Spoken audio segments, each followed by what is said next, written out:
Bonjour et bienvenue dans une nouvelle vidéo d'Upgrading Heroes. Cette vidéo de vulgarisation informatique est consacrée, comme son nom l'indique, au processeur. Cette vidéo vous apprendra donc à choisir un processeur parmi de nombreux critères. Les processeurs sont omniprésents, qu'ils soient dans un radio-réveil, dans une montre ou encore dans une télévision, leur rôle est toujours le même, calculer. Alors comment ça marche? Le processeur, ou CPU pour Central Processing Unit, c'est le cerveau de l'ordinateur, le calculateur. Il est capable de gérer des centaines de formules, requêtes et calculs en même temps. Ou presque. Il permet de manipuler des informations numériques, c'est-à-dire des informations codées sous forme binaire, et d'exécuter des instructions stockées en mémoire. Avant d'être transformé en binaire, le code, donc les instructions, est en langage assembleur. L'assembleur est le langage informatique le plus bas niveau, c'est-à-dire le plus près de la machine. Il n'a rien à voir avec le C++ ou le Java que vous avez certainement pratiqué. L'assembleur est composé d'instructions. Par exemple, une instruction d'addition, une instruction de déplacement de mémoire. Le code assembleur est traduit en binaire, cela forme un fichier exécutable. Le fichier exécutable est ensuite exécuté par le système qui va donner ces instructions au processeur. Nous allons maintenant voir quels sont les critères qui permettent de choisir un processeur et détailler chacun d'entre eux pour que vous puissiez y voir plus clair. Les différentes parties abordées seront la marque, le nombre de cœurs, la fréquence, le cache, la gravure, les threads, le mode turbo, le socket et le TDP. Mais alors, quelle marque choisir? Pour les ordinateurs, c'est simple. Il y a deux constructeurs qui se disputent le marché depuis des années.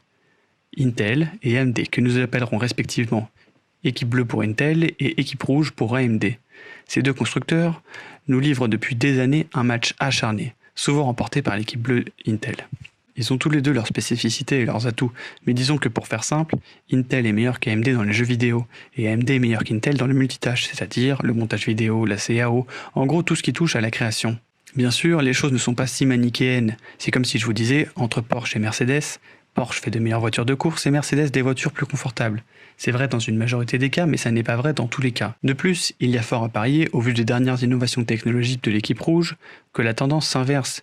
En effet, les derniers modèles de l'équipe rouge battent l'équipe bleue sur tous les points, que ce soit pour les jeux vidéo ou les multitâches, et ça n'est pas prêt de s'arrêter. S'il n'y a pas de réaction de l'équipe bleue, celle-ci risque bien de ne plus faire de vente et de finir dans les cordes. Le nombre de cœurs. Commençons par une idée reçue. J'ai un processeur double cœur à 2,3 GHz. Le processeur ayant 2 cœurs, cela lui donne-t-il une fréquence totale de 4,6 GHz? Eh bien non. Le nombre de cœurs et la fréquence d'un processeur sont indépendants. Ainsi, un processeur double cœur de 2,3 GHz a une fréquence totale de 2,3 GHz. La tendance actuelle étant en multicœur, la dernière génération d'Intel, la 10e à l'heure où je fais cette vidéo, propose encore des i3 d'entrée de gamme avec des dual-core, principalement destinés aux PC portables. Les dual-core sont assez courants de nos jours. C'est même le standard sur ordinateur portable. C'est un bon compromis, puissance consommation, et si la configuration est bonne, on peut faire du montage photo tout en lançant une analyse antivirus sans que cela ne ralentisse trop l'ordinateur. Les quad-core sont plus puissants et se sont généralisés sur les PC de bureau. Ils sont conseillés pour des machines vouées aux applications lourdes et nécessitant de la puissance. En 2020, vous pourrez facilement trouver des ordinateurs de bureau avec 6 cœurs, voire 8. Un grand nombre de cœurs est très utile pour l'utilisation de logiciels de CAO, c'est-à-dire de conception assistée par ordinateur, comme SolidWorks ou AutoCAD par exemple, mais ça ne l'est pas pour de la bureautique. La fréquence. La fréquence s'exprime en gigahertz. Elle exprime le nombre d'opérations que fait un processeur en une seconde. Une fréquence de 3 GHz équivaut à 3 milliards d'opérations à la seconde. En clair, elle influe sur la vitesse du fonctionnement du processeur. Actuellement, les processeurs tournent entre 1,5 et 3 GHz. Certains atteignent même les 5 GHz. En clair, un processeur qui aura une fréquence élevée sera plus performant qu'un processeur ayant une fréquence plus faible. C'est de la puissance brute. La fréquence reste quand même le critère essentiel pour les gamers, mais elle n'est pas l'unique référence pour la performance d'un ordinateur. On l'a vu, il y a le nombre de cœurs, mais on doit aussi faire attention à la mémoire cache, celle que le processeur utilise pour stocker les informations dont il se sert souvent. Elle est d'accès beaucoup plus rapide que la mémoire RAM, mais à moins de capacité. Le cache, justement, est un critère de sélection qui a son importance, car il joue un rôle majeur dans la distribution des instructions à exécuter par le processeur. Sans aller plus loin, je vous invite à regarder ma vidéo sur les niveaux de mémoire de l'ordinateur pour en apprendre davantage sur le cache. La gravure, ou finesse de gravure, ou même encore lithographie, c'est la précision à laquelle les transistors du processeur sont gravés. La finesse de gravure permet de limiter la chauffe et la consommation d'électricité, donc d'améliorer l'économie d'énergie à performance égale. Un processeur contient des milliards de transistors. Ceux-ci sont en fait gravés sur une très fine tranche de matériaux semi-conducteurs. Le plus utilisé est le silicium, du fait de ses bonnes propriétés et de son abondance naturelle. Ainsi, un processeur gravé en 7 nanomètres a des transistors qui mesurent 7 nanomètres. Pour vous donner un ordre d'idée, un globule rouge est-il visible à l'œil nu? Eh bien non. Un globule rouge, c'est très petit, c'est même microscopique. Eh bien, les transistors que l'on fait en 2020 sont 100 fois plus petits. Je répète, 100 fois plus petits qu'un globule rouge. Bien, je vous laisse quelques secondes pour imaginer. Le virus du sida, par exemple, mesure 90 nanomètres et l'hépatite B 45 nanomètres. On ne fait plus de transistors aussi gros depuis les années 2000 et la tendance est à descendre encore plus bas. La limite estimée est à 3,5 nanomètres. Au-delà, nos machines ne seront plus en mesure de graver plus fin. Enfin, c'est ce que l'on sait en 2020. L'hyperthreading ou les threads. Le terme processeur logique, ou threads en anglais, a l'air d'une fantaisie. Mais un processeur logique est par définition un processeur qui n'a pas d'existence physique. Windows peut envoyer des threads à chaque processeur logique, mais un seul noyau effectue l'exécution proprement dite. Par conséquent, un seul cœur avec hyperthreading est radicalement différent de deux cœurs physiques séparés. En ce qui concerne les tâches quotidiennes, telles que la navigation web, le courrier électronique et le traitement de texte, l'hyperthreading n'aura pas beaucoup d'impact. Oui, l'hyperthreading est théoriquement meilleur en multitâche.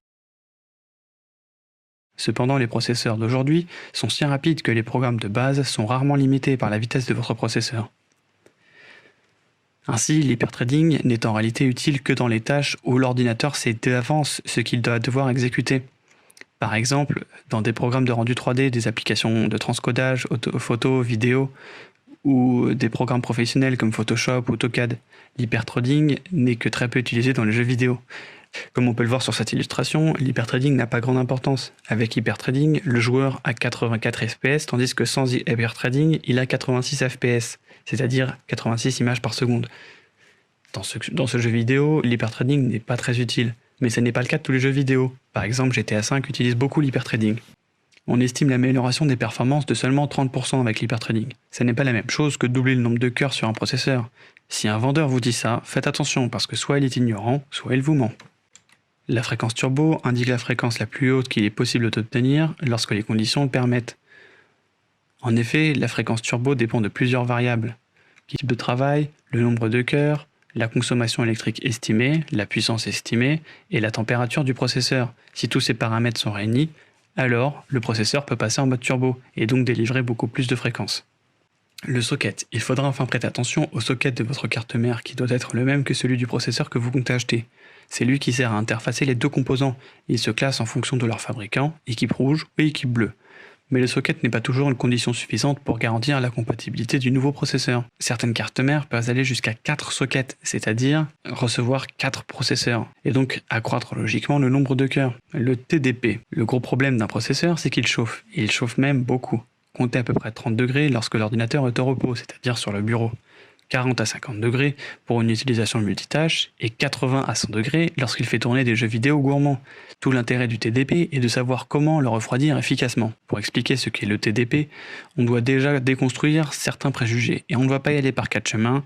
Le TDP n'est pas la consommation du processeur. Le TDP indique l'enveloppe thermique et donc quel système de refroidissement est nécessaire pour refroidir le processeur. Ni plus ni moins. Un gros TDP, par exemple 150 watts, indique un besoin de gros refroidissement. Un petit TDP, par exemple 25 watts, indique un besoin d'un refroidissement moins volumineux. Deux processeurs ayant une consommation identique peuvent dans l'absolu avoir un TDP différent, et ce notamment grâce à la finesse de gravure. Quels sont les standards de puissance en 2020 ? Attention, dans cette partie, je vais choisir les critères minimum. Par exemple, en bureautique, un dual-core suffit. Sur de nombreux ordinateurs portables, et même encore plusieurs i3 de dernière génération, on retrouve encore des dual-core. Pourquoi ? Parce que c'est un bon compromis puissance-consommation, et d'autre part, on n'a pas besoin de plus pour aller sur Netflix ou la suite Office, ou encore aller sur le site d'Upgrading Heroes. Concernant le multitâche, un dual-core plus puissant peut être utile si vous faites du montage de temps en temps, ou de la création de contenu artistique en loisir. Vous pouvez donc opter pour un dual-core à 3 GHz, c'est très puissant. Bien sûr, certains vont jusqu'à 5 GHz, mais ça n'est pas le même prix. En ce qui concerne le jeu, je vous recommande un excellent dual-core, c'est-à-dire au-delà de 3 GHz, ou 4 cœurs.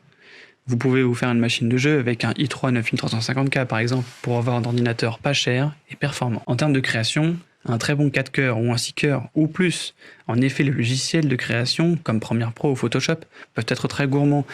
Et dans le cas d'une utilisation professionnelle, ces logiciels peuvent très vite avoir plusieurs dizaines de gigaoctets à traiter. Il est donc préférable d'opter pour une machine qui ne vous fera pas attendre. La pâte thermique. Si vous montez votre processeur vous-même, je vous incite fortement à prendre une pâte thermique de qualité. Je vous conseille de regarder ma vidéo sur la pâte thermique pour en apprendre davantage. Bien, cette vidéo est maintenant terminée. Si vous avez des questions, n'hésitez pas à les laisser en commentaire, je tâcherai d'y répondre. En attendant mes prochaines vidéos, abonnez-vous et mettez un pouce vers le haut. C'était Upgrading Heroes. À bientôt.